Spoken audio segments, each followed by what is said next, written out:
World War II began in September 1939 when Britain and France declared war on Germany, following Germany's invasion of Poland.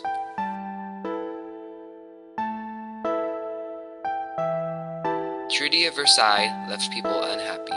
The Treaty of Versailles determined war guilt clauses, how to pay reparations, controlled Germany's army, and controlled the amount of Germany's land. This made Germany unhappy.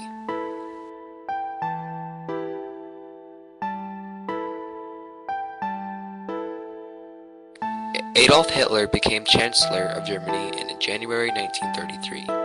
Almost immediately, he began secretly building up Germany's army and weapons. In 1934, he increased the size of the army, began building warships, and created a German Air Force. In 1936, Hitler ordered German troops to enter Rhineland. At this point, the German army was not very strong and could have easily been defeated. Yet neither France nor Britain was prepared to start another war. Hitler also made two important alliances, one with Italy and one with Japan. Hitler's next step was to begin taking back the land that had been taken away from him. In March 1938, German troops marched into Austria. The Austrian leader was forced to hold a vote, asking the people whether they wanted to be part of Germany. The result of the vote were fixed and shown that 99% of Austrian people wanted to be part of Germany. The United States admitted almost 1.3 million immigrants in 1907, 50,000 in 1937 when war broke out in China, and less than 24,000 in 1943. The war also changed people's attitudes towards immigrants and those who might become immigrants and present enormous challenges to current policies. When the war progressed, immigrants were turned away because of the population and because they needed to care for their own people. Jews did not have an easy time getting away from Hitler's harsh law. There were very many leader influences in World War II. Adolf Hitler, a Nazi dictator of Germany, planned and started World War II. He gained a lot of land for Germany, but when the Allies closed in, he committed suicide. General Hideki Tojo was a prime minister of Japan, with a long militarist tradition. Japan became extremely militarist and aggressive in the 1930s and was practically governed by military leaders.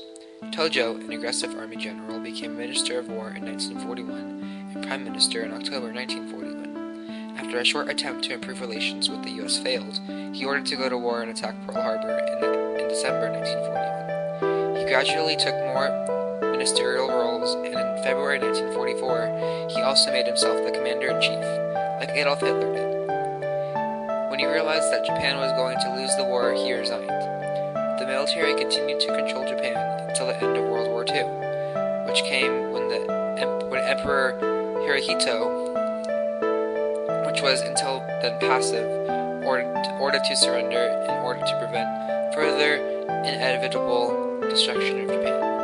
After the war, Tojo was executed for his responsibility to Japan's war crimes.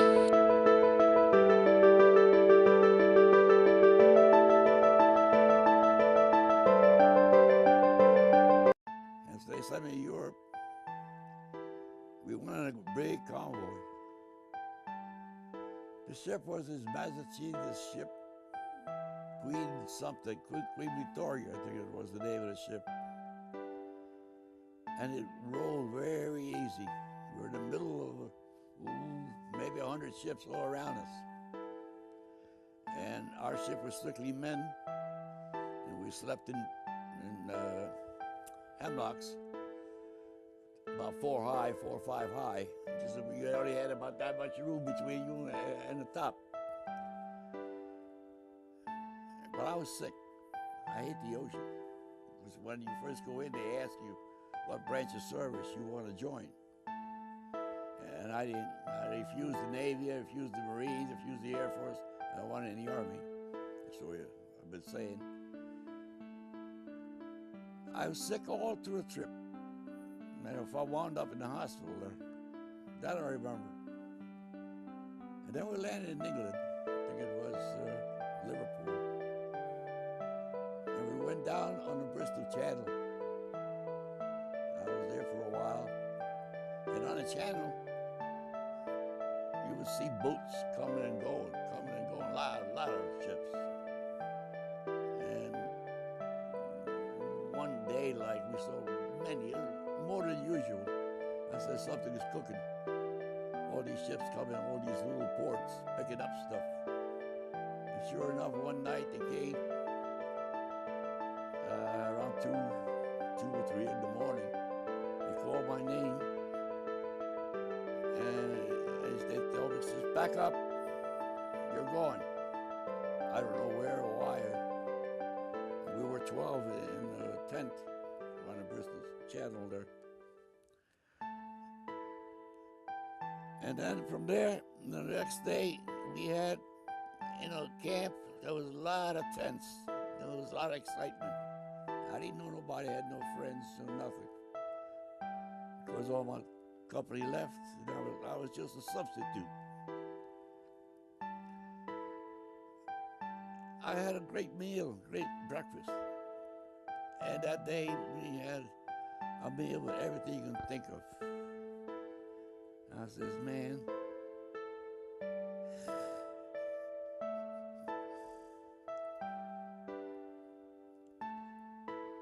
this is my last supper.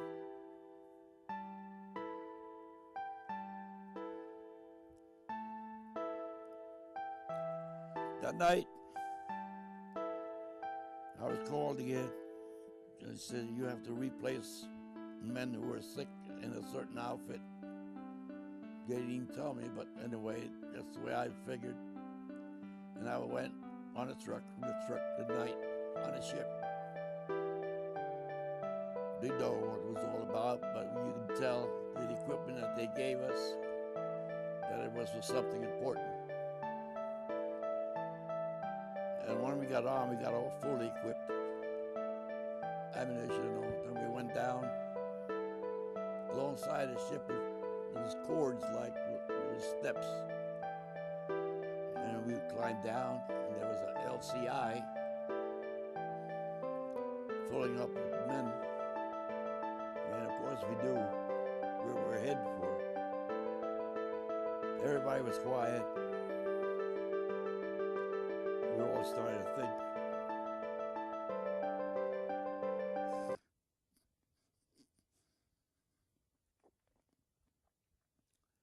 Many things go in your mind.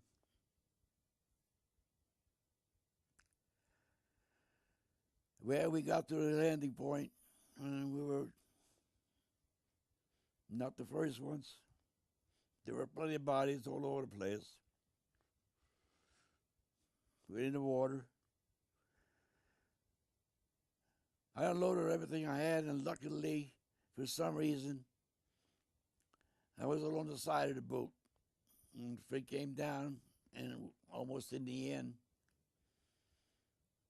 And I stayed to the side as much as possible because I've seen and heard bullets going by. Of course, there was shelling and everything going by. You heard all kinds of noise. And when I got down off the rack, I jumped to the right. Dit is nu waren van de 10e mei 1940, toen die oorlog uitgebroken is. En ik werd s'morgens wakker. En toen, het werd maar gerons van vliegtuig in de lucht. En wat is dat en zo. Nou ja goed, dat dronken, ik was nog maar 10 jaar oud, toen die oorlog uitbrak.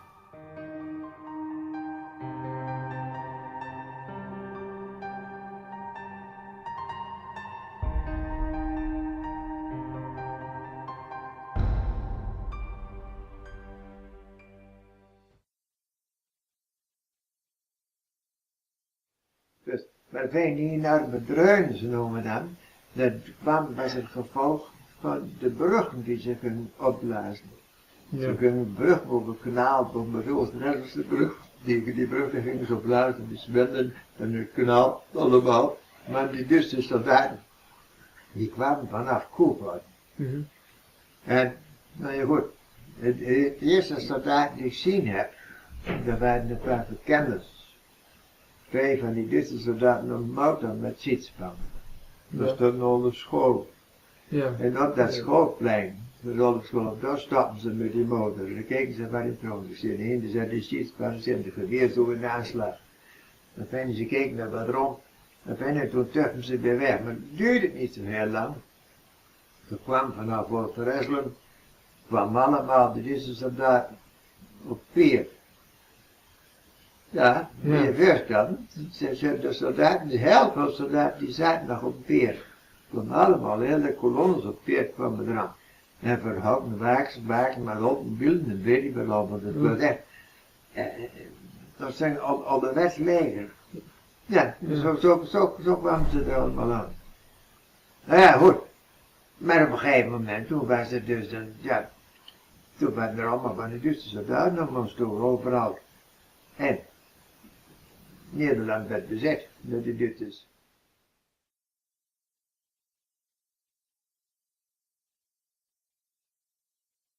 Maar voor ons als mensen gewoon, en daar veranderde toen de eerste tijd niet zoveel.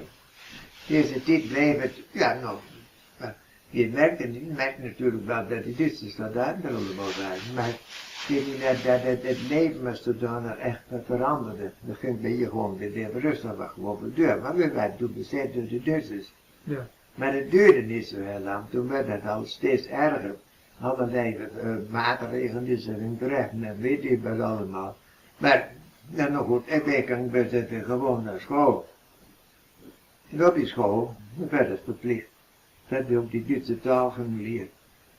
Maar goed, ik heb nog geen vesting, kan ik me nog herinneren. Bovenin die zelen, die hij maar die roe, hier dikste met zuster de Fiedeke zu. Nach bitte die Welt keine Freistattung sagen, wo Sünde nicht kommen, nicht anfechten kann. Nein, nein, nein, hier ist sie nicht.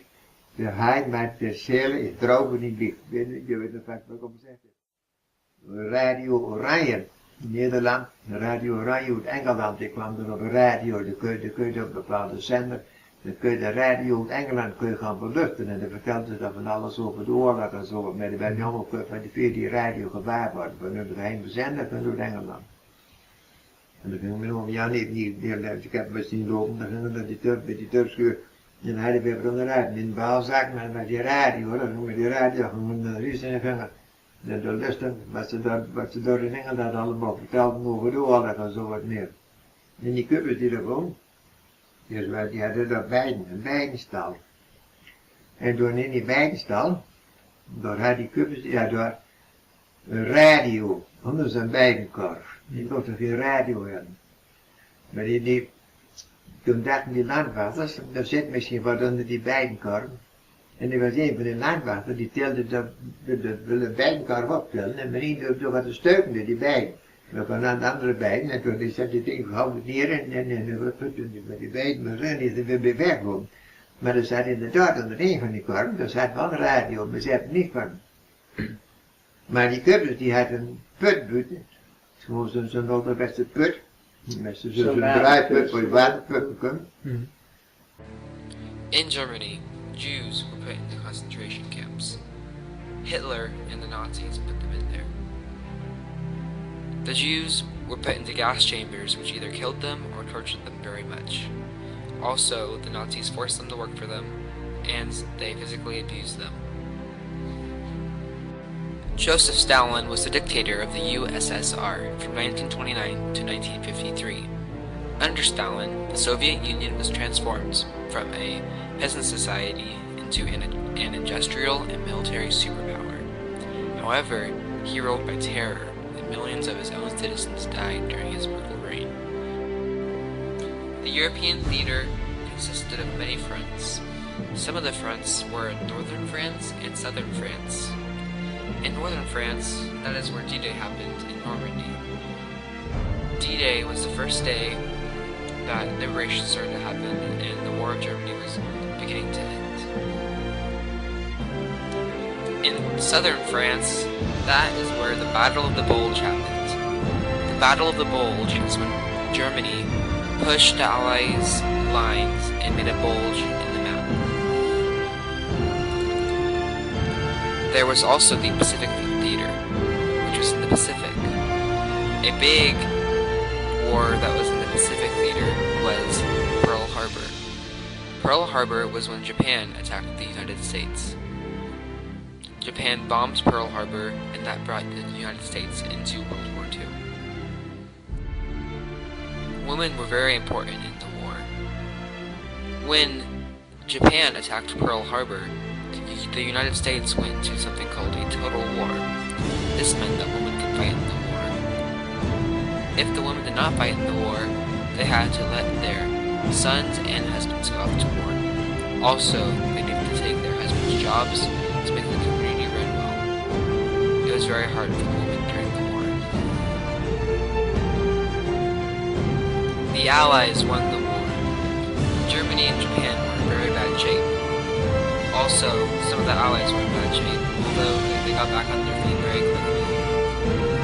Germany had to come back from a lot of bombings and destruction with their people, including the Jews. Japan had the atomic bomb go off, so they had blackened streets,